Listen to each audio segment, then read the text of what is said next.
లేవు అనండి.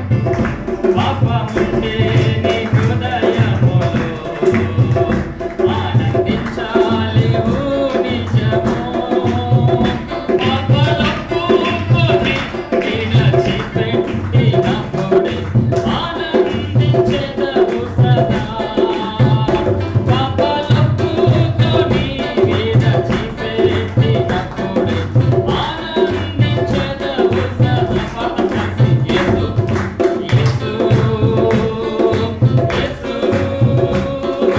యేసే నీ రక్షకుడు.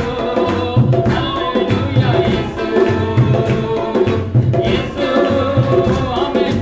యేసే నీ మోక్షకుడు.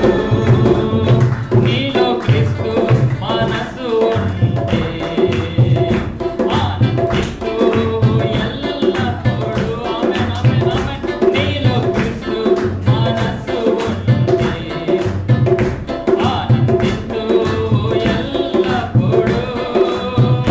కష్ట బాధలెన్నున్నా నిందా వేదనలు కలిగిన ఆనందింతు.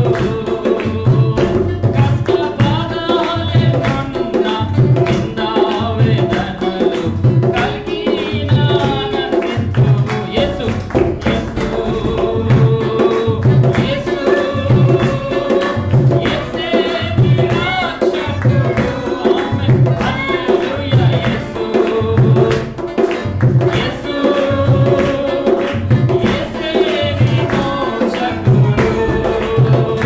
యేసు నందే ఆనందించును. బలమొందేదవు. హల్లెలూయా. బలం. యేసు నందే ఆనందించు. బలమనండి. బలమొందేదవు నిత్యము. లోక శరీరయాశలని మాత్రం కోరక ఆనందించుము యేసులో. లోక శరీరయాశలని మాత్రం కోరక ఆనందించుము యేసులో. ఆమేన్. యేసు యేసు యేసే నీ రక్షకుడు. హల్లెలూయా. యేసు యేసు యేసే నీ మోక్షకుడు. మన కళ్ళు మూసుకొని పరలోకం మన చేతులు ఎత్తి ఆ నామాన్ని మనం మాయపడతాం. అదే కాలం మందు. అవును, యేసు పాడదాం కలిసి. యేసు అన్న పదం పలకగానే రక్షణ మన దగ్గరికి వస్తుంది. సాతాను గడగడ వణికిపోతాడు. ఏ నామం చెప్తే సాతాను వణికిపోతాడో, ఏ నామం చెప్తే రోగం వదిలిపోతుందో, ఏ నామం చెప్తే మోడుబారిన జీవితం చిగురిస్తుందో, ఏ నామం చెప్తే శ్రమలు శోధనలు జయించగలుగుతామో ఆ గొప్ప నామం యేసు నామం. ఆ నామాన్ని ఉచ్చరిస్తూ మనం దేవుణ్ణి ఆరాధిద్దాం కొద్ది నిమిషం. యేసు యేసు యేసే నా రక్షకుడు. హల్లెలూయా. యేసు యేసు యేసే విమోచకుడు. Once again. యేసు జీసస్. యేసు యేసే నీ రక్షకుడు. హల్లెలూయా. యేసు యేసు యేసే విమోచకుడు. Thank you Jesus. Thank you Jesus. చెప్పండి ఒకసారి దేవుని నామాన్ని మహిమపరచుకుందాం. హల్లెలూయా. హల్లెలూయా. హల్లెలూయా. మరొకసారి దేవుని యొక్క పరిశుద్ధ నామం బట్టి మీ అందరికీ కూడా వందనాలు చెల్లిస్తున్నాను. ఈ ఉదయకాల సమయం మందు కొద్ది నిమిషాలు మనం త్వరగా దేవుని మాటలు నేర్చుకుందాం. ఉదయకాలం మందు ఎవరు బెస్ట్, ఎవరు శ్రేష్టమైన శ్రేష్టమైన జీవితం కావాలని ఎంతమంది కొంచెం చెప్పండి ఒకసారి. అంటే బెస్ట్, ఎక్సలెంట్, ఇంగ్లీష్ వర్డ్లో ఎక్సలెంట్ అంటే దానికి మించింది శ్రేష్టమైన జీవితం నాకు కావాలి అనుకుంటే మనం దేవుని వాక్యం ప్రకారం చూద్దాం. ఎవరు బెస్ట్ మనలో, లేదా మన కుటుంబంలో, లేదా మన సమాజంలో, మన సంఘంలో, లేదా ఈ లోకంలో ఎవరు best? Who is the best? మనం అనుకుంటాం కదా, ఎప్పుడు కూడా మనం ఎలాగనుకుంటున్నామా, నా ఆఫీస్లో నేను బెస్ట్గా ఉంటాను, నా స్కూల్లో నేను బెస్ట్గా ఉండాలి, మా పిల్లలు బెస్ట్గా ఉండాలి, లేకపోతే ఇంకా ఏదో మా ఇంట్లో ఉన్న వస్తువులు చాలా బెస్ట్గా ఉండాలి. ప్రతి దానికి కూడా మనం ఏం కోరుకుంటాం చెప్పండి? బెస్ట్ థింగ్ కోరుకుంటాం. అంటే మంచిది కోరుకుంటాం మనం అన్నిటికంటే. గుడ్ అంటే కూడా బెస్ట్, ఇంకా మంచిది. మరి దేవుని దృష్టిలో ఎవరు బెస్ట్? అసలు ఈ లోకంలో బెస్ట్ అంటే అర్థం వాక్యం ఏం చెప్తుంది? మనం త్వరగా మనము దేవుని వాక్యాన్ని చూద్దాం ఫాస్ట్గా. మొట్టమొదట సామెతల గ్రంథం మనం చూద్దాం, 19వ అధ్యాయం 1వ వచనం. సామెతల గ్రంథం 19వ అధ్యాయం 1వ వచనం మనం చూద్దాం. తన పెదవులతో మూర్ఖముగా మాట్లాడు వానికంటే యథార్థముగా ప్రవర్తించు దరిద్రుడే శ్రేష్ఠుడు అన్నట్టు. ఒకసారి మాట పలకండి, శ్రేష్ఠుడు అంటే మనము శ్రేష్టమైన గారుగా ఉండాలి, అంటే మనము బెస్ట్ కలిగిన వారిగా ఉండాలి అంటే మన జీవితంలో కలిగినట్లయితే వాక్యం ఏం చెప్తుందో ఒకసారి మనం చూద్దాం. ఈ వాక్యంలో బుద్ధిహీనుడై తన పెదవులతో మూర్ఖముగా మాట్లాడు వానికంటే యథార్థముగా ప్రవర్తించు దరిద్రుడే శ్రేష్ఠుడు.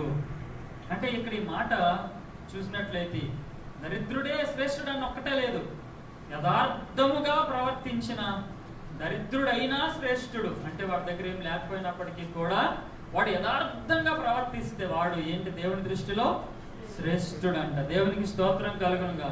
అంటే యథార్థవంతులందరూ దరిద్రులుగా ఉంటారని మీరేం భయపడక్కర్లేదు. యోబు ఆ ఊజు దేశం అంతట్లోనే ధనవంతుడు, ఆయన గురించి సాక్ష్యం ఇవ్వబడింది, ఆయన యథార్థవర్తనుడని. మీకు డబ్బు ఉండొచ్చు, డబ్బు లేకపోవచ్చు, అది దేవుని చిత్తమైతే మనకు ధనవంతులుగా చేయొచ్చు, చేయకపోవచ్చు. కానీ ఏదున్నా ఏది లేకపోయినా సరే చూడండి, మూర్ఖంగా మాట్లాడే వారి కంటే ఎవరు శ్రేష్టమైన వాళ్ళు? యథార్థంగా ప్రవర్తించినోడే శ్రేష్ఠుడు. చెప్పండి, యథార్థంగా ప్రవర్తించినోడే శ్రేష్ఠుడు. అంటే మన జీవితంలో మనము మన కుటుంబంలో యథార్థంగా మనం ప్రవర్తిస్తున్నామా? తల్లిదండ్రుల దగ్గర కావచ్చు, లేదా మన తాలూకా బంధువుల దగ్గర, మన ఫ్రెండ్స్ దగ్గర కావచ్చు, అన్ని విషయాలు సంఘం విషయంలో కావచ్చు, ఇవన్నీ కూడా దేవుని విషయంలో కావచ్చు. మనం కనుక యథార్థముగా కనుక ప్రవర్తిస్తే మనం ఏమవుతాం? దేవుని దృష్టిలో శ్రేష్టమైన వారంగా మారిపోతాం. దేవునికి స్తోత్రం కలుగునుగా. కొంతమంది అనుకుంటారు, అబ్బా వీటితో అసలు మాట్లాడలేకపోతున్నాం అని. అంటే మూర్ఖంగా మాట్లాడితే ఏదో గొప్ప అనుకుంటారు, చాలా మంది ఫీల్ అవుతుంటారు. మీరు ఎప్పుడైనా అలాంటి వాళ్ళని ఎన్కౌంటర్ చేశారా? ఎవరైనా మీకు ఎదురుపడ్డారా? చాలా మంది ఎదురుపడతారు. కొన్నిసార్లు నేను సువార్త చెప్తున్నప్పుడు చాలా మంది మూర్ఖంగా మాట్లాడినా, చాలా మంది మా ఇష్టం అండి, మేము ఇలాగే చేస్తాం, చేసుకోండి అంటారు. కానీ మనం ఇప్పుడు ఏం చెప్తున్నాం అంటే ఇది ఉచితంగా వస్తుంది. జనరల్గా మనం ఒక ఆలోచన చేసామనుకోండి, రెండిట్లో కూడా మనం ఏది అని పెట్టామనుకోండి. సపోజ్ దేవుడు అంటున్నాడు మరణము జీవం అని పెడుతున్నాడు. ఏది బెస్ట్ అనేది సెలెక్ట్ చేసుకోవాల్సిన అవకాశం మనకే ఆయన మన చేతుల్లో ఇచ్చేస్తున్నాడు. కుళ్ళిపోయిన టమాటా పళ్ళు ఉన్నాయి, మంచి టమాటా పళ్ళు ఉన్నాయి. ఇది అది సేమ్ రేటే అని చెప్తున్నాడు అనుకోండి. మనకి ఇంకా తగ్గిపోయి సేమ్ రేట్ అన్నప్పుడు కూడా ఏం చేస్తారు చెప్పండి? కుళ్ళిపోయిన కొంటామా లేకపోతే మంచి కొంటామా? రెండు ఒకటే కదా రేటు. ఇప్పుడు ఇంకొక ప్రశ్న మీకు వేస్తున్నాను నేను. టమాటా పళ్ళు కుళ్ళిపోయిన ఉన్నాయి, ఇంకొక దగ్గర బెస్ట్ టమాటా. కుళ్ళిపోయిన టమాటా పళ్ళకి రేటు ఉంది, బెస్ట్ టమాటా పళ్ళు ఉచితంగా వేస్తున్నాడు. ఏది తీసుకుంటారు మీరు? మూర్ఖుడు ఏం తీసుకుంటారు తెలుసా? నేను డబ్బులు ఇచ్చే కొంటాను, నా ఇష్టం, నా డబ్బులు. ఇక్కడ మూర్ఖుడు అడిగి ఏం చేస్తారో ఉచితంగా తీసుకోనైనా నీకు ప్రభుత్వం వారు సప్లై చేస్తున్నారు మంచిది, వద్దు అయినా నేను ఇవే కొంటాను, నా ఇష్టం, నా డబ్బులు తను కొనుక్కొనే తింటానంటే నాకు ఇంకేం కూడా మూర్ఖత్వం. రక్షణ ఉచితంగా దొరుకుతుంది లోకంలో. యేసుక్రీస్తు యొక్క పుణ్యయాగం వల్ల రక్షణ ఉచితంగా వస్తుంది. కానీ మాకు వద్దండి రక్షణ ఉచితంగా వచ్చినా కూడా మేము ఇలా ఖర్చు పెట్టుకొని మా ఇష్టం వచ్చినట్టుగా చేస్తామంటే దాన్ని ఎవరో కూడా ఏం చేయలేదు. కానీ ఉదయకాలం మందు యథార్థంగా మనం మూర్ఖంగా మనం మాట్లాడకూడదు. ఎట్టి వరుసలో కూడా దేవుని పిల్లలమైన మనము మూర్ఖంగా మాట్లాడకూడదు. మనం ఆడే మాటల్లో దేవుని వాక్య ప్రకారం ఉందో లేదో మనం ఖచ్చితంగా దాన్ని సరి చేసుకోవాల్సిన అవసరం ఉంది. ఎందుకంటే యథార్థవంతుడు ఏం చేస్తాడో త్వరగా రెండు మాటలు మనం చూద్దాం. సామెతల గ్రంథం 21వ అధ్యాయం 29వ వచనం మీరు చదవండి. యథార్థవంతుడు అంటే ఎలా ఉంటాడు? ఏం చేస్తాడు? భక్తిహీనుడు తన ముఖమును ఏం చేస్తాడు? మార్చుకుంటాడు. యథార్థవంతుడు తన ప్రవర్తనను చక్కబెట్టుకుంటాడు. ప్రైజ్ ది లార్డ్, హల్లెలూయా. ఈ మాటలో ఏది నచ్చుతుంది మనకి? బుద్ధిహీనుడు లేదా ఇంకా ఏమని ఉందన్నమాట? భక్తిహీనుడు. భక్తిహీనుడు తన ముఖాన్ని ఏం చేస్తాడు చెప్పండి? ఇప్పుడు ముఖం మాడిపోవడం అంటే మీకు తెలుసా? చాలాసార్లు ఇంట్లో మీరు వాడే ఉంటారులేండి, బయటికి చెప్పరు కానీ ఏడా మొహం అలా మాడుతుంది మొహం వేసుకుంటాం అంటుంటాం కొన్నిసార్లు ఎప్పుడైనా సరే సమయం సందర్భం వచ్చినప్పుడు. ఎందుకు అలాగా ఉంటాం మనం అన్నట్టుగా ఇంట్లో మనకు కూడా అన్నాళ్ళు ఉంటారు, మనం కూడా కొన్నిసార్లు మనం అలా మార్చుకోవాల్సిన అవసరం లేదు. భక్తిహీనుడు తన ముఖాన్ని ఏం చేస్తాడు? మార్చుకుంటాడంట. అంటే కొన్నిసార్లు జనరల్గా మనకున్న కష్టం వల్ల బాధ వల్ల కొన్నిసార్లు మార్చుకోవచ్చు, కానీ ఇక్కడున్న వచనం ప్రకారం చూస్తే ఎవరైనా మనకి చక్కబెట్టాలి అని ఆలోచించినప్పుడు, నువ్వు చేస్తున్న పని కరెక్ట్ కాదు, నువ్వు చేస్తున్న పని రాంగ్ అని ఎవరైనా మనల్ని గద్దించి చెప్పేటప్పుడు బుద్ధిహీనుడు ఏం చేస్తాడమ్మా? ముఖాన్ని మార్చుకుంటాడు. అలా ముఖాన్ని మార్చుకొని ఏం చేస్తాడు? వాడు భక్తిహీనుడు. ఒకసారి ఏం జరిగిందంటే, అహాబు రాజు బైబిల్ గ్రంథంలో ఉన్నాడు, ఇశ్రాయేలు రాజు అతను. ఆయన భార్య పేరు యెజబెల్, భయంకరమైన స్త్రీ ఆమె. ఈ అహాబు రాజు నాబోతు యొక్క పొలాన్ని తీసుకోవాలని ఒక దుష్ట పన్నాగాన్ని పన్నాడు. అది తక్కువ భూమి ఉంది, అయితే నాబోతు దగ్గరికి వెళ్ళి ఈ పొలాన్ని నాకు ఇచ్చే అని అడిగితే నాబోతు అంటున్నాడు, ఇది నా పిత్రార్జితం, నా తల్లిదండ్రులు నాకు ఇచ్చిన ఆస్తి, నేను దీన్ని ఇవ్వను. మీకు గోల్డ్ భూములు ఉన్నాయి కదా, తీసుకోవచ్చు కదా, ఈ రోజు కూడా ఎక్కడ పడతారు చూడండి, గోల్డ్ భూమి కబ్జాలు జరిగిపోతుంది. రాజులు వాళ్ళ చేతిలో ఉన్నాయి, ఎన్ని భూములు అన్నా తీసుకుంటారు, ఏదైనా లాక్కుంటారు. మరి అన్ని భూములు ఉంటున్నాయి, నా భూమి ఎందుకు నీకు కావాలి, ఇది నా తల్లిదండ్రులు నాకు ఇచ్చిన భూమి అని చెప్తే, నో ఏం చేస్తాను, బలం ఉన్నాడు, నీకు ఎవడరా దిక్కు అనుకుని ఆ ఉన్న భూమిని తీసుకోవడానికి ప్రయత్నాలు చేస్తూనే ఉంటారు. కానీ నాబోతు కూడా అలాగనే పాపం తను కాపాడుకో తన భూమిని అనుకునేటప్పుడు అహాబు రాజు ఏమో ఇలాగ ఎప్పుడైతే ఈ నాబోతు నేను ఇవ్వను అనగానే అంట, అసలు నేను ఇవ్వను అనగానే ఏం చేశాడు తెలుసా? బైబిల్ చెప్తుంది, రెఫరెన్స్ టైం లేదు కానీ ముఖం మార్చుకొని ఇంటికి వెళ్ళిపోయాడంట. ముఖం రాజు అక్కడ భూమి ఏమో తీసుకొని ఇవ్వలేదని చెప్పి ఏం చేశాడు? ముఖం మార్చుకొని భక్తిహీనుడు. ఇశ్రాయేలు ప్రజలందరినీ కూడా బయలుదేవత తిప్పి భయంకరమైన పూజలు చేయించిన యెజబెల్ భర్త అహాబు రాజు యాక్చువల్గా యెజబెల్ వల్ల అలా తయారయ్యాడు. వెంటనే అప్పుడు ఆ యెజబెల్ వచ్చి అంటే, ఎందుకు నీ మొహాన్ని అలా మార్చుకొని ఉన్నావు అని చెప్పి ఒక చెడ్డ ఆలోచన తనకి ఇస్తుంది. తర్వాత వాళ్ళిద్దరు కూడా దేవుని శాపానికి గురి అయిపోతారు. ముఖము మార్చుకోవడం ఎందుకు? ముఖం మార్చుకోకూడదు మనం దేవుని పిల్లలంగా. సరే ఇవ్వవా నాకు, అది నీ భూమా, సరే అని సంతోషంగా రావచ్చు కదా, వీడిదేం తీసుకోలేదు కదా, వాడి భూమి వాడు ఇవ్వనన్నాడు, వీడిదేం పోలేదు కదా, రావచ్చు. కానీ ఎందుకు అని అంటే మనిషి జీవితంలోని కొన్ని సందర్భాలు ఎలాంటి మార్చుకునే భక్తిహీనత అంటే నాది కాని దానిని ఆశించేటప్పుడు ఏమవుతుంది? అది దొరకకపోతే నీ మొహము మాడిపోతుంది. మనది కాని దానిని మన ప్రభు చెప్పాడు ధర్మశాస్త్ర గ్రంథాల్లో, నీ పొరుగు మంది ఏది కూడా నువ్వు ఆశించొద్దు. సో ఇంకా నువ్వంతే, ఇంకా ఆశించొద్దు, ఇంకేది కూడా ఆశించడానికి వీల్లేదు. ఒకవేళ ఆశించినప్పుడు అది నీకు దొరకకపోతే ఏం చేస్తున్నావు నువ్వు? నేను కూడా నాకు అది రాలేదని చెప్పి ఏం చేస్తున్నారు చాలా మంది ఈ రోజులు? పదవుల కోసం, లేకపోతే ఆస్తుల కోసం, ఎంతో గొడవలు, దేనికోసం ఎంత గొడవను, లేకపోతే ఒక స్త్రీ కోసం. కొంతమంది అలా కూడా బాగా మార్చుకొని మొహాలు ఇబ్బందులు పడిన వాళ్ళు ఉంటారు. పురుషుల కోసం చాలా మంది మార్చుకున్న వాళ్ళు ఉన్నారు ఈ లోకంలో, చాలా మంది మనకు తెలుసు. అలాంటి ఎట్టి పరిస్థితుల్లో కూడా అంత లోకానుసారమైంది. భక్తిహీనుడు ఏం చేస్తాడంటే తన ముఖాన్ని మార్చుకుంటాడంట. కానీ యథార్థవంతుడు ఏం చేస్తున్నాడమ్మా? తన ప్రవర్తనను చక్కపరుచుకుంటాడు. దావీదు ఒక పొరపాటు చేశాడు తన జీవితంలో. తనది కాని దాన్ని తను ఆశించాడు, పాపం చేశాడు. నాతాను ప్రభువు తల సూటిగా మాట్లాడాడు, నువ్వు చేసింది తప్పు, నీకు ఇన్ని గొర్రెలు ఉన్నాయి కదా, ఆ గొర్రెలు నువ్వు చంపుకొని తినొచ్చు, కానీ ఆ భేదవాని గొర్రెను ఎందుకు చంపుకొని తిన్నావు? దేవుడు గద్దించాడు. దావీదైనా సరే గద్దిస్తాడు, ఎవరినైనా గద్దిస్తాడు, తప్పదు. ఇంకా నిజంగా నేనంతా దేవుడికి మనం దావీదునే గద్దించాడు. మనం చాలా మందికి ఒక ఏంటంటే ఒక చెడ్డ ఆలోచన దేవుడి పిల్లలకు ఒకవేళ ఉంటే ఉండదు చాలా మందికి. మనం ఎక్కువ కానుకలు ఇస్తే, లేకపోతే మనం ఎక్కువ దేవుని పని చేసిన తర్వాత మన ఇష్టం వచ్చినట్టు చేస్తామంటే కూడా దేవుడు ఎట్టి పరిస్థితి దాన్ని క్షమించాడు, ఖచ్చితంగా గద్దిస్తాడు.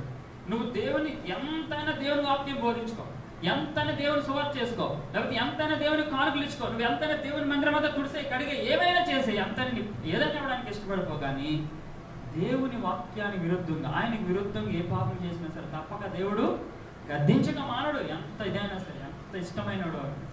ఎందుకంటే ఆయన తండ్రి, మన పిల్లలు. దావీదు గద్దిస్తే ఏం చేశాడమ్మా? దావీదు తన ప్రవర్తనను, జ్ఞానవంతుడు, యథార్థవంతుడు, ప్రవర్తనను వెంటనే అమ్మో తప్పు అయిపోయింది ప్రభువా, నేను నిజంగా పాపం చేశాను, ఐ హావ్ సిన్డ్, ఖచ్చితంగా నేను పాపం చేశాను తండ్రి, నన్ను క్షమించిన ఆయన అని చెప్పి 51వ కీర్తన రాశాడు. ఎంత ప్రార్థన చేశాడు అంటే భక్తుడు చెప్తాడు, నా కన్నీళ్ళకి నా పడక తేలి కొట్టుకొని వెళ్ళిపోతుంది అన్నంతగా ఏడ్చి ఏడ్చి ఏడ్చి ఏడ్చి దేవుని దగ్గర తన పాపాన్ని ఒప్పుకొని, పరిశుద్ధాత్మ నా దగ్గర తీసేయి ప్రభు, అని ఏడ్చాడు. చివరికి మళ్ళీ సమాధానాన్ని పొందుకున్నాడు. ప్రవర్తనను చక్కబెట్టుకుందాం. ఎవరు యథార్థవంతుడు అంటే యథార్థవంతుడే శ్రేష్ఠుడని బైబిల్ చెప్తుంది. యథార్థవంతుడు ఎలాగుంటాడమ్మా? తన ప్రవర్తనను చక్కపరచుకుంది. ఈరోజు మనకు ఎవరైనా సరే పెద్దోళ్ళు గద్దిస్తున్నారా, తల్లిదండ్రులు గద్దిస్తున్నారా మనం చేసినప్పుడు తప్పు అయితే, లేదా మన తాలూకు సంఘస్థులు ఎవరైనా సరే చేసిన దేవుడికి వ్యతిరేకిస్తే గద్దిస్తున్నారా, లేదా మన అధికారులు మనకు ఎవరైనా ఎప్పుడైనా గద్దిస్తారా? తప్పు చేస్తున్నప్పుడు, మంచి చేసినప్పుడు గద్దిస్తే బాధపడక్కర్లేదు. తప్పు చేస్తే గద్దించినప్పుడు రైట్ సరి చేసుకుని యథార్థవంతుడు సరి చేసుకుంటాడు. త్వరగా మనం చూద్దాం. నెక్స్ట్ వర్స్ సామెతల గ్రంథంలో నుంచి 14వ అధ్యాయం 9వ వచనం ఒకసారి మనం చూద్దాం. సామెతల గ్రంథం 14:9 వచనాన్ని మనం ఒకసారి చూద్దాం. మూఢులు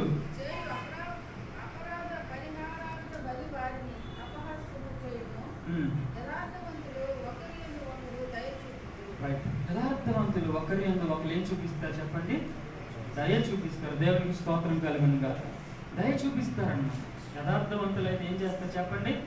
దయ కలిగి ఉంటారు. దయ అంటే మనందరికీ బాగా తెలిసిందే కదా. అంటే ఇతరుల అవసరాల్లో ఉండేటప్పుడు, ఇతరుల కష్టంలో ఉండేటప్పుడు, ఇతరుల బాధలో ఉండేటప్పుడు వాళ్ళ అవసరాలు గుర్తించి వాళ్ళ పట్ల మన హస్తము చాపడం. యథార్థవంతుడంట దయ కలిగి ఉంటాడంట. దేవుని వాక్యం ప్రకారం ప్రభువైన యేసుక్రీస్తు కూడా ఒక ఆయన వెళ్ళిపోతున్నాడు. ఒక మంచి సమరయుడు కథ చెప్పాడు. ఆయన అక్కడ ఒక ఆయన పడిపోయి వెళ్ళిపోతే చాలా మంది యాజకుడు వెళ్ళిపోయాడు, లేవి వెళ్ళిపోయాడు, అందరూ దాటుకొని వెళ్ళిపోతున్నారు. పక్కన పడిపోయినాడు కదా, లేపాలని ఎవరో కూడా అనుకోలేదు. కానీ ఒక సమరయుడు వచ్చి ఏం చేశాడమ్మా? గాయాన్ని కట్టాడు, నూనె పోసాడు, అవసరమైతే తను చేయగలిగినంత చేశాడు. ఒక దగ్గర అప్పచెప్పి వెళ్ళాడు. మళ్ళా వచ్చి నేను అంతా కూడా తీరుస్తానని చెప్పాడు. దయ కలిగి ఉండాలి. మనం కూడా మన జీవితంలో దయ కలిగి ఉన్నాం. లేకపోతే దేవుడు ఒకరోజు తప్పకుండా మనల్ని ప్రశ్నించే పరిస్థితి వస్తుంది. మత్తయి సువార్త 20వ అధ్యాయంలో ప్రభువైన యేసుక్రీస్తు మనము ఈ లోకం విడిచిపెట్టిన తర్వాత అక్కడికి వెళ్ళి నిలబడినప్పుడు ఆయన ఏం చేస్తాడో తెలుసా?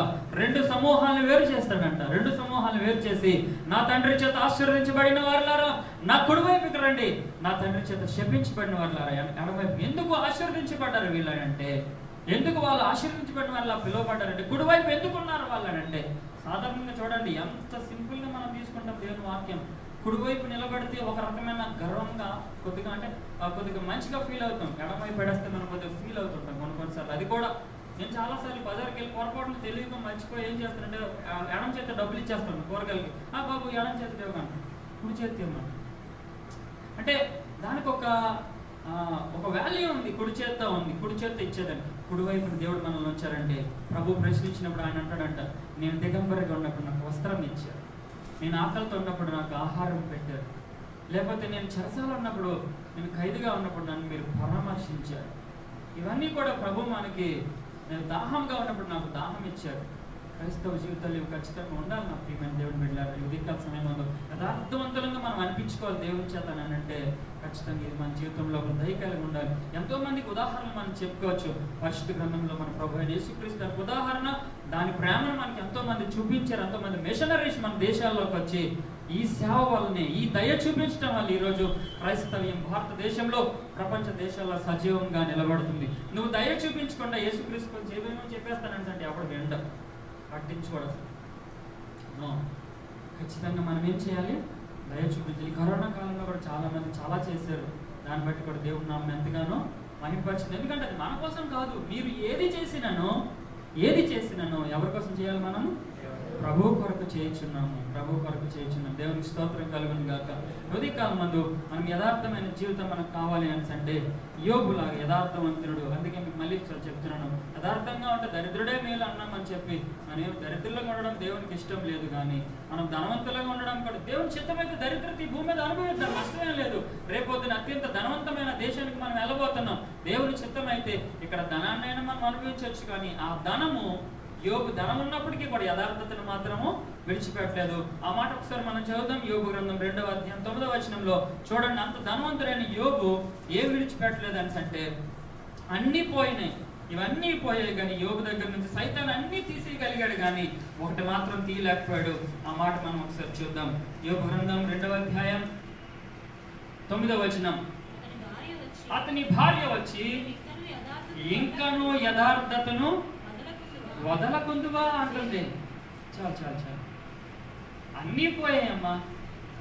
ఆస్తి నష్టం వచ్చేసింది, బిడ్డలు చనిపోయినారు, మొత్తం అంతా ఇంకా లాస్ట్, ఎవ్రీథింగ్ లాస్ట్, అంతా పోయింది, ఇంకేం లేదు అసలు. శరీరం అంతా రోగసిక్తం అయిపోయింది. గోక్కున్నాడు చిల్ల పెంకులతో పాటు. మరి అలాంటి పరిస్థితి అప్పుడు అపవాది అన్నీ తీసేయగలిగాడు, కానీ ఏం తీలేకపోయాడు చెప్పండి? యథార్థత. అది చేసిన ఏం తీలేకపోయాడు? యథార్థతను తీయలేకపోయాడు. యోగుకి తన భార్య అంటది, ఇంకా నువ్వు యథార్థత వదలుకుందివా? యథార్థత పోకూడదు పిల్లలు, అన్ని పోయినా పర్వాలేదు ఈ లోకంలో, మరలా తిరిగి 2 ఆస్తి దేవుడు ఇచ్చాడు. హల్లెలూయా చెప్పండి. యోబు ఆస్తి అంతా నష్టపోయినప్పుడు దేవుడు యథార్థతను వదలకుండా పట్టుకున్నప్పుడు దేవుడు 2 ఆశీర్వాదము ఇచ్చాడు. అనండి, దేవుడు 2 ఆశీర్వాదం ఇచ్చాడు. ఒకవేళ ఆస్తి అంతా ఉంచుకున్నప్పుడు కొద్దిగా యథార్థత పోగొట్టుకుంటే ఉన్న ఆస్తి కూడా మళ్ళీ ఏమాత్రం కూడా రాకపోయి ఉండేదేమో. యథార్థత వదులుకోలేదు. యథార్థత అంటే ఏంటంటే ఇక్కడ దేవుడు పట్ల యోబు అంత యథార్థంగా ఉన్నాడు. అంటే ప్రభువా, ఒక పాత కాలంలో ఒక సామెత ఉండేది, నీళ్ళ ముంచినా పాల ముంచినా నీదే భారం నా ప్రభు అని. చాలా మంది ముసలోళ్ళు కొంతమంది అంటుండాలి, ఎప్పుడైనా మీరు విన్నారో లేదమ్మా? అంతేనా? విన్నారమ్మా? నీళ్ళ ముంచినా పాల ముంచినా నీదే భారం ప్రభు చాలా మంది అంటారు. అంటే ఏంటి? ప్రభు ఏ పరిస్థితి వచ్చినా కూడా నేను నిన్ను మాత్రము, ఆయన ఎలాగా మనల్ని విడిచిపెట్టడు, నేను మాత్రం నిన్ను విడవను ప్రభు. యోబు విడవలేదు. ఎంత పరిస్థితి అసలు! అలాంటి పరిస్థితి వస్తే ఏం చేయాలి? అమ్మో, చిన్న బాధ వస్తేనే మనం దేవుడు విడిచిపెట్టే పరిస్థితి ఈ రోజు లోకంలో కనిపిస్తుంది. చిన్న నష్టం కలిగితేనే దేవుడు విడిచిపెట్టే నష్టం ఈ రోజుల్లో లోకంలో కనిపిస్తుంది. కానీ ఇంత భయంకరమైన పరిస్థితులు, అది యథార్థత అంటే. ఈరోజు క్రైస్తవ జీవితంలో దేవుడు కోరుకుంటుంది ఏంటో తెలుసా? శ్రేష్టమైన జీవితం ఇవ్వాలనుకుంటున్నాడు. శ్రేష్టమైన ప్రతి ఈవి దేవుని దగ్గర నుంచి వస్తుంది. అది మనలో కనిపించాలని అంటే మనం యథార్థతను వదలకూడదు పిల్లలు. ఆయన అక్కడ వచ్చేంత వరకు కూడా మనలో ఇది కనిపించాలి. ఏ పరిస్థితి వచ్చినప్పుడు కూడా ప్రభువా నీవే నా ప్రభు, నీవే నా రక్షకుడు, నీవే నా దేవుడు, నీవే నా దేవుడు, నీవే నా సమస్తమని మనం చెప్పగలిగినప్పుడు దేవుని యొక్క మనం శ్రేష్టమైన జీవితాన్ని జీవించగలుగుతాం. దేవుని దృష్టిలో మనము శ్రేష్టమైన వాళ్ళం అవుతాం. త్వరగా ఇది నెంబర్ 1. రెండోది మనం చూసినట్లయితే త్వరగా మనం ఇంకొక పావు గంటలో మనం మిగతాది కూడా ముగించుకుందాం. రెండోది కీర్తన గ్రంథం 16వ అధ్యాయం 3వ వచనం మనం ఒకసారి చూద్దాం. మొదటి గ్రూప్ ఎవరమ్మా? యథార్థవంతులే శ్రేష్ఠులు. చెప్పగలరా? యథార్థవంతులే అనండి ఒకసారి. ఆమేన్. దేవుడు అంటే యథార్థత మన అందరికీ ఇచ్చింది కాదు. రెండోది మనం చూద్దాం. నేను ఇలాగ అందును, భూమి మీద ఉన్న భక్తులే శ్రేష్ఠులు, వారు నాకు కేవలము. ఎవరమ్మా ఇష్టలు? ఎవరు దేవునికి శ్రేష్ఠులు దేవుని దృష్టికి? చెప్పండి. భక్తులు. భక్తులు. భక్తి గురించి తర్వాత ఎన్ని రకాల భక్తి ఉందని చాలా రకాల భక్తులు తర్వాత మాట్లాడదాం. బైబిల్లోనే భక్తులు శ్రేష్ఠులు అంట. భక్తులు అంటే ఎలా ఉంటారు? చాలాసార్లు మనం ఎలాగా ఆలోచిస్తాం? కారు మీద వస్తే భక్తుడు, ఏరోప్లేన్ మీద దిగితే భక్తుడు, ఎయిర్ క్రాఫ్ట్ మీద వస్తే ఇంకా పెద్ద భక్తుడు, అవునా? ఇలా చాలా మందికి ఒక అపోహలు ఉన్నాయి కదా. దేవుని వాక్యం భక్తులే శ్రేష్ఠులు, భూమి మీద నుంచి భక్తులే దేవుని కంటే చాలా ఇష్టమైన వాళ్ళు. అంటే ఈరోజు భక్తి కలిగిన జీవితం మనకుంటే ఎప్పుడూ మనం గుర్తుపెట్టుకోవాల్సింది భక్తిహీనత, భక్తి ఆపోజిట్. మీకేమున్నా ఏం లేకపోయినా భక్తి మన జీవితంలో ఉండాలి. ఆ భక్తి అయితే ఉంటేనే మనం దేవుని కంట ఇష్టమైన వాళ్ళమంట. దేవుని వాక్యం మనకి సెలవిస్తుంది ప్రియులారా. భూమి మీద ఉన్న భక్తులే శ్రేష్ఠులు. చాలాసార్లు మనకు అలాగ అనిపిస్తుంది కదా, వాళ్ళు ఎంత గొప్ప బెస్ట్ అండి, అనిల్ అంబానీ ఎంత గొప్ప అండి, డొనాల్డ్ ట్రంప్ అండి ఎంత బెస్ట్ అండి ఏమనుకున్నారు 5 సంవత్సరాల వరకు కూడా. ఇప్పుడు ఏమైపోయాడు? ఆడంత వేస్ట్ ఎవరు లేరు అనుకుంటున్నారు. ఎంత ఈ జీవితాలుగా అయిపోయింది అసలు. ఈ లోకంలో ఉన్న ఏ స్టేటస్లు కలిగినది కొంతకాలమే ప్రియులరా. కానీ భక్తుడు అన్న స్టేటస్ ఉంది చూసారా? సెయింట్ అన్న పదం వాడతారు ఇంగ్లీష్లో. అంటే పరిశుద్ధుడు అన్న వాడు, అంత చాలా విలువైన వాడు. సెయింట్ అన్న పదం అంత ఈజీగా రాదు. మీరు RCM వాళ్ళకి అడిగితే సెయింట్ అన్న పదం ఎప్పుడేస్తారో తెలుసా? వాళ్ళు చచ్చిపోయిన తర్వాత వాళ్ళ రికార్డ్ అంతా తీసిన తర్వాత మదర్ తెరీసాకి మనం ఇచ్చారు సెయింట్ హుడ్. మీకు తెలుసా? నిజానికి మనం ఏమనుకున్నాం? అబ్బాయి అంత భక్తురాలు మదర్ తెరీసా అనుకున్నాం కదా మనం. నిజమే, ఆమె భక్తురాలే. అయితే వాళ్ళు దానికి ఆ స్టేటస్ ఇవ్వడానికి అన్ని సంవత్సరాలు పట్టిందంట. మనం ఏమనుకుంటామంటే ఒక్కరోజు ప్రార్థనకు వచ్చామంటే మనంత భక్తుడే లేడు అనుకుంటాం, అవునా? ఒక్కరోజు ఉపవాస ప్రార్థన చేసామంటే మనంత నిజమే, చేస్తే మంచిది, ఒక్కరోజైనా చేస్తే చాలా సంతోషమే. కానీ భక్తి జీవితం అనేది జీవితకాలం అంతా కూడా మనకి ఉండవలసినది. భక్తులే శ్రేష్ఠులు అంటే సగం సగం భక్తి చేసేవాళ్ళు, సంపూర్ణమైన భక్తి మాన్యత కలిగిన దేవుని వాక్యం ఇందాక మనం చదివాం.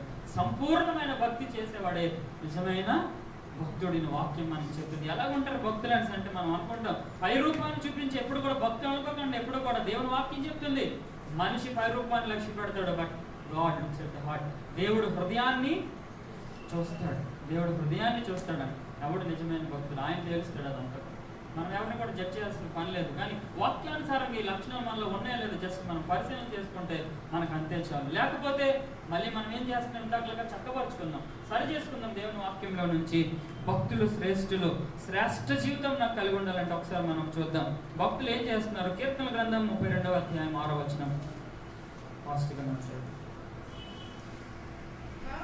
కావున నీ దర్శన కాలమందు భక్తి కలిగిన వారు అందరూ కూడా నిన్ను ప్రార్థన చేస్తున్నారు. చెప్పండి అమ్మ, భక్తి కలిగిన వారు ఏం చేస్తున్నారమ్మా? దేవుడు దర్శించే కాలంలో వాళ్ళు ప్రార్థన చేస్తారమ్మ. దేవుడు ఎప్పుడు దర్శిస్తాడు? ప్రతి క్షణం కూడా దర్శిస్తూనే ఉంటాడు. అంటే మనం ప్రతి క్షణం ప్రార్థించాలంటే ప్రార్థన అంటే మనము ప్రత్యేకమైన సమయాన్ని ఏర్పాటు చేసుకోవాలి. తద్వారా అలాగే కాకుండా మనం ఏదైనా పనిలో ఉన్నప్పుడు కూడా మనం ప్రార్థన ఖచ్చితంగా చేసుకోవాల్సిన వారమే ఉన్నాం. ఎడతెగక ప్రార్థన చేయాలంటే ఎల్లప్పుడూ చర్చిలోకి వచ్చి కూర్చొని ప్రార్థన చేయమని అర్థం కాదు. లేకపోతే ఎల్లప్పుడూ ఒక రూమ్లోకి వెళ్ళి ప్రార్థన చేయమని. దేవుడు చాలా రకాల ప్రార్థనల కోసం మాట్లాడాడు. భక్తి కలిగిన వారందరూ కూడా ఏం చేస్తారని చెప్పండి, ప్రార్థన చేస్తారు. అంటే దేవుడు మనకిచ్చిన సమయాన్ని ఎక్కువ శాతం మనం ఎక్కడ గడుపుతామమ్మా? ప్రార్థనలో మనము గడుపుతాం, ప్రార్థనలో గడుపుతాం. భక్తి కలిగిన వారు ప్రార్థన చేస్తారు. పెద్ద పెద్ద భక్తులందరూ అదే చెప్పారండి. మీకు తర్వాత ఒక ప్రార్థన షీట్ ఒకటి ఇస్తాం, అందులో మనందరూ పేపర్లకు పేర్లు కూడా ఉన్నాయి. ఆ పేర్లన్నీ కూడా మీరు చూస్తారు. భక్తి కలిగిన వారు ప్రార్థన చేస్తారు కాబట్టి మరి మీ అందరూ భక్తులుగా ఉండాలని నేను కోరుకుంటున్నాను. దేవుడు కూడా అదే కోరుకున్నాడు. వాక్యం భక్తులే శ్రేష్ఠులు అని దేవుడు కోరుతుంది. ఇక్కడ మన చర్చలు అందరి పేర్లు ఇందులో ఉంటే ఫోన్ నెంబర్స్ కూడా ఉన్నాయి. ఒకవేళ ఇందులో ఎవరైనా లేకపోతే ఫోన్ నెంబర్ నోట్ చేసుకోండి, వాళ్ళకి అడిగి తెలుసుకోండి. లేదా వాళ్ళకి ఏమైనా అప్పుడప్పుడు మధ్య మధ్యలో మేము బంధువులతో మాట్లాడుతుంటారు కదా, కానీ సంఘ బిడ్డలు వాళ్ళకి అవసరాలు తెలుసుకోండి, మాట్లాడండి, పరామర్శించండి. ఒకవేళ దగ్గరికి వెళ్ళకపోయినా కనీసం ఫోన్లోనైనా సరే మాట్లాడడానికి ప్రయత్నం చేయండి. ఒకవేళ స్విచ్ ఆఫ్ అని వస్తే తర్వాత సంగతి, కానీ ఒకవేళ మ్యాక్సిమం ట్రై చేయండి దేవుని పిల్లలకి. ఎందుకంటే మనందరం కలిసి ఎక్కడికి వెళ్తున్నాం? ఎక్కడికి వెళ్తున్నాం? పిక్నిక్. ఎక్కడికమ్మా? పరమకాణానికి ప్రయాణం, యాత్రా జీవితంలో ఉన్నాం మనందరం కూడా. యెరూషలేముకి యాత్రకి వెళ్ళే వాళ్ళు చాలా మంది మీరు ఎప్పుడైనా చూసారు లేదు. ఇప్పుడు యాత్రకి వెళ్ళే వాళ్ళందరూ వాళ్ళతో వాళ్ళు ఎంత ఉత్సాహం ఉల్లాసం గడుపుతారో తెలుసా? ఎక్కడెక్కడి నుంచో వస్తారు అందరూ కూడా. కానీ ఆ జర్నీ ఉంది చూసారా, కలిసి ప్రయాణించేది. అప్పుడు మరి బయట వాళ్ళు ఎవరు గుర్తురారు వాళ్ళకి. మీదే దేశం అండి, మాదే దేశం అండి, మీదే ప్రాంతం అండి, మాదే, ఈ ముచ్చట్లతో వాళ్ళకి కాలం అంతా మీరు ఇలాగ ఉంటారు. సో మనం కూడా దేవుని పిల్లలంగా ఆ ఆనంద యాత్రలో కొనసాగుతున్న మనం ఒకరికొకరు మనం ఏం చేద్దాం? ప్రార్థన చేసుకోవాల్సిన అవసరం ఉంది. ఒకరి తాలూకా అవసరాల్లో ఒకరు పాల్పంపులు పొంచే అవసరం ఉంది. కనుక మనం తప్పకుండా ప్రార్థన మనము చేయాలి. భక్తి కలిగిన వారు అందరూ కూడా ఒకరికొరకు ప్రార్థన మనం చేయాలి. ఎంత ప్రార్థన చేస్తే ఇక్కడ ఒక కొటేషన్ ఉంది, అందులో కూడా ఉంది. ఎక్కువ ప్రార్థన చేస్తే ఒక భక్తుడు చెప్పాడు ఈ మాటని, మూడి గారు అనుకుంటా. ఎక్కువ ప్రార్థన చేస్తే ఎక్కువ అనంటే ఒకసారి, ఎక్కువ ప్రార్థన ఎక్కువ శక్తి. ఈ మధ్యకాలంలో నేను స్టీఫెన్ పాల్ గారు ఈ మాట ఎక్కువగా యూజ్ చేశారు. కాబట్టి మనం కూడా ఆ ప్రార్థన జీవితం అలవాటు చేసుకోవాలి. మనం కూడా ఎక్కువ ప్రార్థన ఎక్కువ శక్తి, తక్కువ ప్రార్థన చెప్పండి గట్టిగా. డౌట్ మీరు పడినా సరే రిజల్ట్ అదే. ఎక్కువ ప్రార్థన తక్కువ ప్రార్థన, ఏ ప్రార్థన లేకపోతే అనండి శక్తి కావాలా? మన శక్తి మనకు కావాలా? బూస్ట్ బోర్నమెంట ఇంకేటో అవన్నీ తాగిన తర్వాత ఇంక ఇప్పుడు ఈ వయసులో ఇంకా తాగలేము, పిల్లలకి అరుస్తాం. కానీ శక్తి కావాలి అని అంటే, బలం కావాలి అని అంటే దేవుని సన్నిధిలో ఎంత ప్రార్థన చేస్తే మన శక్తి అంటే దేనికోసం? బూస్ట్ బోర్నమెంట్ తాగడం తప్పేం కాదు, మన ఇష్టం. అది రాగి కొంతమంది రాగి మాల్ట్ ఇవన్నీ తాగుతుంటారు. దేనికోసం అంటే మరి శారీరకంగా కష్టపడే వాళ్ళు అవంతా కూడా తీసుకోవాలి, తినాలి. కానీ మరి మనకు కావాల్సిన శక్తి, ప్రార్థనా శక్తి, అపవాది దురాత్మలన్నీ జయించాలని అంటే మనకి బూస్ట్ బోర్నమెంట్ శక్తి పనికిరాదు. ఏ శక్తి కావాలి? ప్రార్థనా శక్తి కావాలి. భక్తి కలిగిన వారు అందరూ కూడా ఏం చేస్తారు చెప్పండి? ప్రార్థన చేస్తారు. అలా ప్రార్థన చేసినప్పుడు అందులో ఎవరు ఉంటారు? భక్తి కలిగిన వాళ్ళు ఎవరెవరు ఉంటారంటే దేవుని వాక్యం చెప్తుంది. ఒక్క మాట నేను మీకు చూపిస్తాను. చాలా వచనాలు ఉన్నప్పటికీ కూడా కొర్నేలు జీవితం ఒకసారి మనం చూద్దాం. అపోస్తల కార్యాలు 10వ అధ్యాయం 1-3 వచనాలు మనం చదువుదాం. డబ్బు ఎక్కువ ఉంటే భక్తి ఉండొచ్చా? ఉంటుంది భక్తి. మనం అసలు ఉంచుకోవాలనుకుంటా ఉంటుంది. ధనం ఉన్నా ఉంటుంది, ధనం లేకపోయినా కూడా మనలో భక్తి ఉండాలంటే ఉంటుంది, ఉండాలని దేవుడు కోరుతున్నాడు. ఒకసారి అపోస్తలుల కార్యాలు 10వ అధ్యాయం 1-3 చదువుతాం. ఇటలీ పటాలం అనబడిన పటాలంలో శతాధిపతి అయిన కొర్నేలి అని ఒకడు భక్తిపరుడు ఒకడు కైసరేలో ఉన్నాడు. అతడు తన ఇంటి వారందరికీ కూడా దేవునితో భయభక్తులు కలిగిన వాడైంది, ప్రజలకు బహుధర్మము చేయొచ్చు, ఎల్లప్పుడూ దేవునికి ఏం చేస్తున్నాడు చెప్పండి. ఇక్కడ చాలా గుర్తుపెట్టుకోండి, దేవునికి ఏం చేయాలి? మనము ప్రార్థన చేయాలి. ధర్మం ఎవరికి చేయాలి? ఎవరికి? ప్రజలకి ధర్మం చేయాలి. దేవునికి ఏం చేయాలి? ప్రార్థన చేయాలి. ఖచ్చితంగా మనం గుర్తుపెట్టుకోవాలి. ఇతను భక్తిపరుడు అన్న స్టేట్మెంట్. భక్తిపరుడు ఏం చేస్తున్నాడంటే, చాలా మంది ఎప్పుడు ప్రార్థన చేస్తారు కానీ ధర్మమే చేయరు అని అంటే కుదరదు. దేవుడు దాన్ని ఒప్పుకోడు. మీరు ధర్మం చేయాలి, అట్ ద సేమ్ టైం అంటే రైట్ థింగ్ చేయాలని అర్థం. ధర్మం అంటే మమ్మల్ని ఇవ్వమనే కాదు, ఇవ్వండి, ఇచ్చినప్పుడు ఇవ్వాలి. ధర్మము అంటే ఏదైతే సరైనది ఉందో, బైబిల్ వాక్యం ప్రకారం అయితే ఫిలిప్పీ 6:1 ఒక మాట ఉంటుంది, పిల్లలారా మీ తల్లిదండ్రులకు మీరు లోబడి ఉండండి, ఇది ప్రభువునందు ధర్మమే అన్న మాట రాయబడింది. అలాంటి మాటలు చాలా బైబిల్లో ఉన్నాయి. మరి అలాగైతే ఇతను ధర్మం చేస్తున్నాడు, అదే టైంలో ఏం చేస్తున్నాడు? శతాధిపతి అంటే 100 మందికి అధిపతి అంట. మరి ఎంతమందికి? మరి నేను ఎంతమందికి అధిపతి అంటే నాకే అధిపతి లేవు, అధికారులు లేవు, పిల్లలే అంటారు. నేను అధికారం అంటే కుదరదు. ఇప్పుడు చెల్లి ఉంది అనుకోండి, తన బ్యాంకులోని తనకు ఒక పొజిషన్ ఉంటుంది, తన కింద ఎవరన్నా ఉంటారు కదా, అటెండర్లు ఉంటారు. వారు అంటే అనగానే పరిగెట్టి వస్తారు. ఎంతమంది ఉండరాలు? ఎంతమంది? ఒక్కరికి అధికారి. ఇంకా మరి శతాధిపతి అంటే ఎంతమందికి అధికారి చెప్పండి? అధికారి. అక్కడ మరి ఆంటీ కూడా హాస్పిటల్ కూడా ఆయా ఎవరికైనా డాక్టర్లను పిలిస్తే 10 మంది వస్తారు పెద్ద హాస్పిటల్గా. ఇలాగ మీరు కూడా చాలా మంది పిలిస్తే రావచ్చు అధికారాన్ని. మరి అంత అధికారి కూడా ఏం చేస్తున్నాడు చెప్పండి? ఎల్లప్పుడూ కూడా ఏం చేస్తున్నాడు? ప్రార్థన చేస్తాడు. చాలా మంది అంటారు, ఉద్యోగం మనకు అధికారం వచ్చిన తర్వాత ఇది చాలా బిజీ అండి, నాకు అస్సలు టైం లేదండి, నాకు అస్సలు కుదరదండి. అది ఏంటంటే అది సాకు. ప్రార్థన చేయడానికి టైం లేదు అని అన్నామంటే ఒక భక్తుడు అంటున్నాడు, బహుశా మార్టిన్ లూథర్ అనుకుంటున్నాడు, అతనికంట ఆ రోజంతా ఎంత ఎక్కువ పని ఉంటాయంట, అంత ఎక్కువ సమయాన్ని దేవుడి సన్నిధిలో ప్రార్థనలో గడుపుతాడంట. మరి అంత ఎక్కువ సమయం గడపాలని అంటే 6 గంటలు దాటితే మనకు కుదరదు. ఇంకా ఆఫ్టర్ 6 మనకు కుదురుతుందమ్మా, ఎవరో ఒకరు రావడమో, మాట్లాడడమో, లేకపోతే నీళ్లు రావడమో, లేకపోతే కొలాయి రావడమో, క్యారేజీకి టైం అయిపోవడమో, ఇవన్నీ ఉంటాయి. ఇంకా ఇవన్నీ ఉంటాయి. మళ్ళీ ఎప్పటి వరకు? రాత్రి 10 వరకు ఏదో ఒకటి ఉంటేనే ఉంటుంది.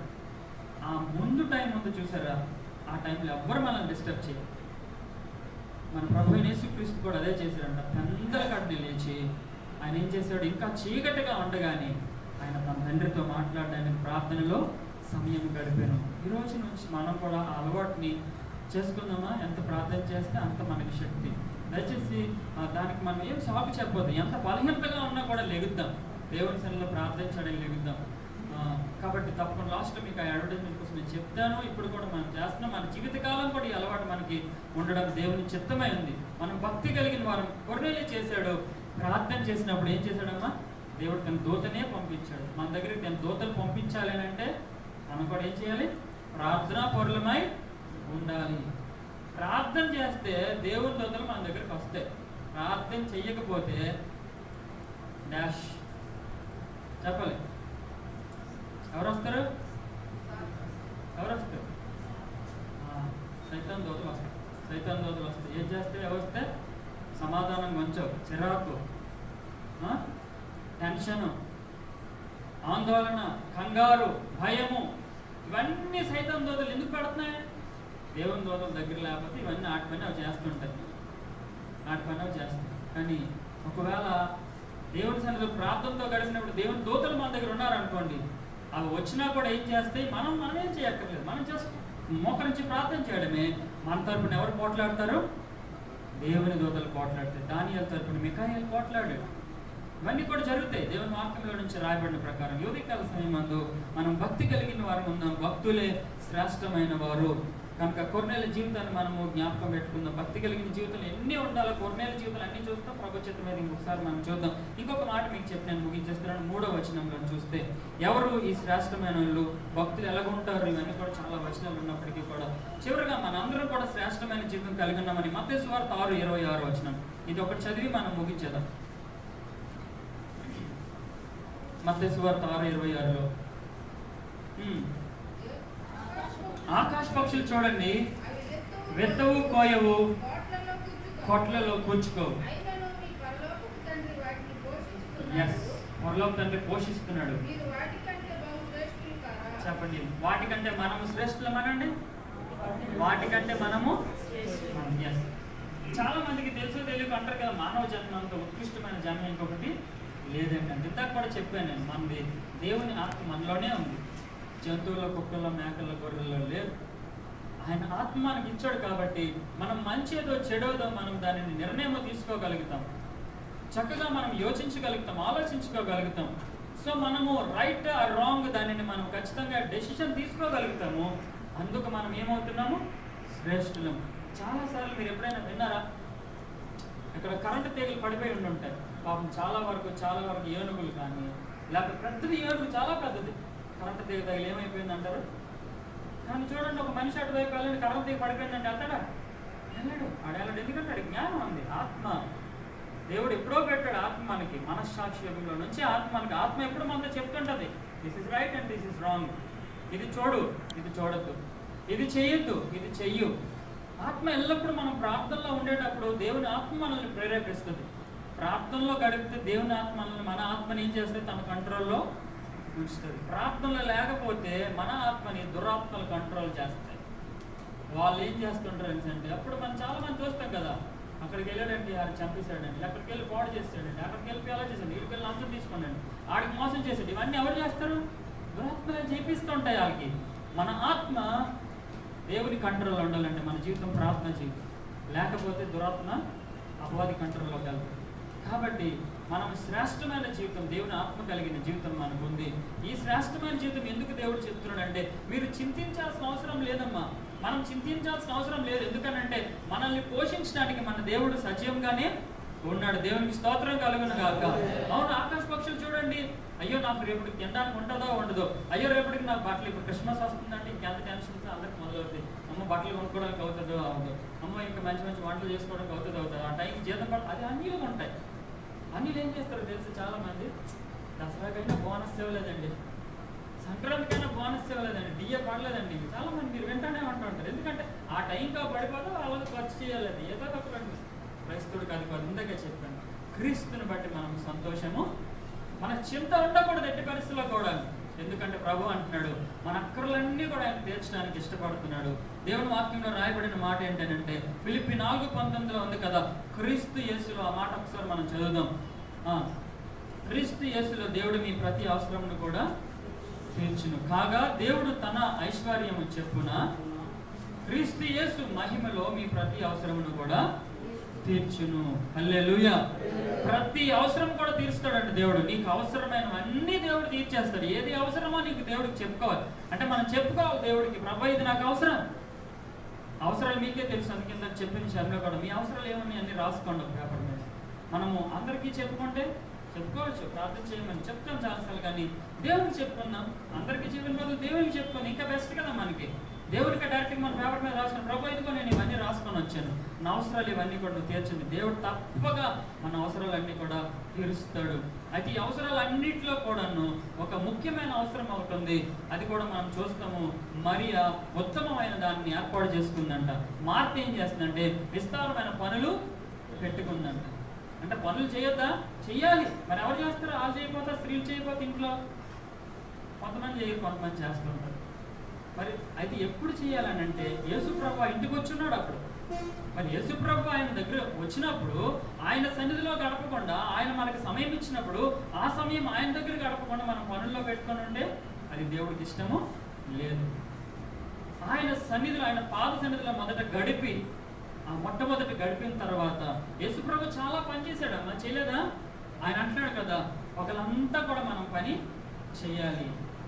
ఆ మిగతా టైం ఏదైతే ఉందో, ఇందాక చెప్పాను కదా, బిఫోర్ 6 దాటిపోయిన తర్వాత మరి ఇంకా మనకి పనులకి ఖాళీ ఉండదు, ఫోన్లకి ఖాళీ ఉండదు. ఆ ముందే మనం ఏం చేయాలి? దేవుని సన్నిధిలో గడపాలి.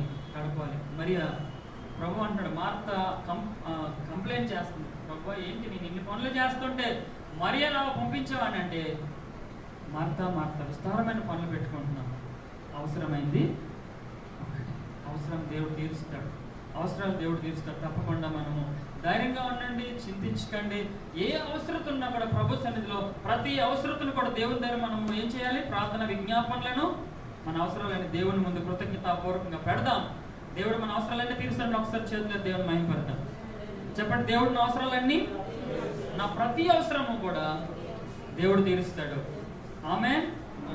కనుక ప్రియులారా, ఈ ఉదయకాలం నందు ఈ అవసరమైనది ఒక్కటి ఏంటంటే, అత్యంత అవసరమైనది ఒకటి, ఈ మాట నేను మీకు చెప్పి ముగించేస్తున్నాను. ఒక ఆయన ఏం చేస్తున్నాడంటే, వరదలు వచ్చాయంట. ఈ మధ్యకాలంలో వరదలు రావట్లేదు, కానీ అంతకు ముందు వరదలు వచ్చేవి. వరదల్లో కొట్టుకొని వెళ్ళిపోతున్నాడంట.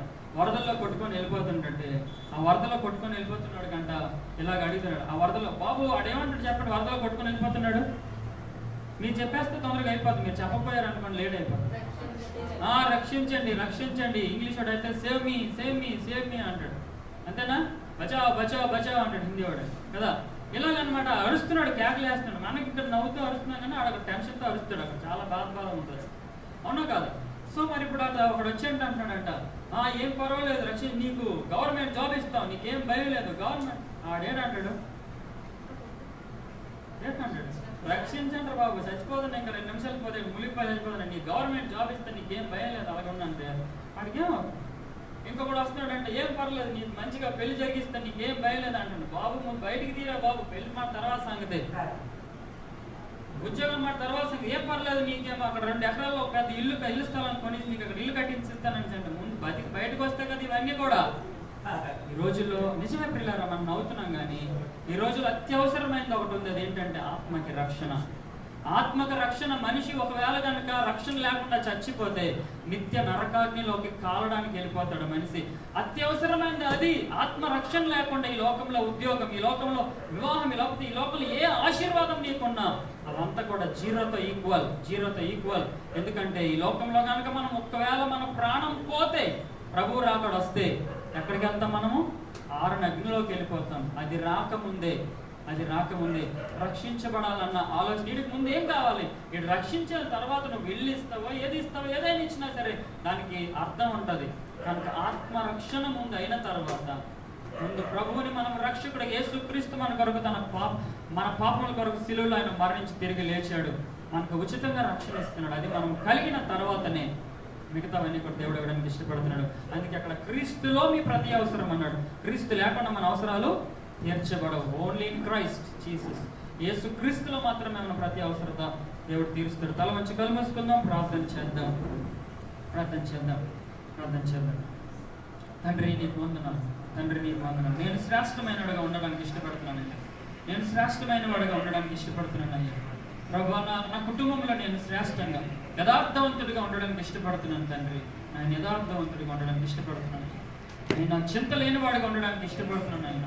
లోకంలో ఉన్న వాళ్ళందరూ అయితే ఏం తింటాం, ఏం తాగుతాం, ఏం ధరించుకుంటాం చింతిస్తారు తండ్రి. నీ బిడ్డలు అలా చింతించకుండా శ్రేష్టమైన వారికి ఉండాలని ఇష్టపడుతున్నాను తండ్రి. ఆయన భక్తిహీనులుగా ఉండను, ఆయన భక్తులుగా ఉంటాం తండ్రి. భక్తిహీనులుగా నేను జీవించిన ప్రభు. భక్తిహీనులకి ఎన్నో నాశనాలు ఉన్నాయి, కానీ భక్తులుగా మనం జీవిద్దాం. ప్రార్థన చేద్దాం. అటు ప్రభు దేవుడు మనకు అనుగ్రహించిన గాక. హల్లెలూయా. ప్రార్థన చేసుకుందాం. ప్రేమగల తండ్రి, దయచేసి వందనాలు చెల్లిస్తున్నాం. ఉదయకాల సమయంలో ప్రభు మీరు మాకు ఇచ్చిన తరుణం బట్టి నీకు వందనాలు చెల్లిస్తున్నాం. మా రక్షకుడు ప్రభు నీకు వందనాలు చెల్లిస్తున్నాం. మేమందరం కూడా శ్రేష్టమైన వారుగా ఉండాలని ఇష్టపడుతున్నాం ప్రభు. మమ్మల్ని శ్రేష్టమైన వారుగా మీరు చేయండి ప్రభు. అట్టి ప్రభు మాకు దయచేయండి. మా రక్షకుడు యేసుక్రీస్తు పరిశుద్ధ నామములో ప్రార్థించి వేడుకొంచున్నాం తండ్రి. ఆమేన్. మనందరం కూడా లేచి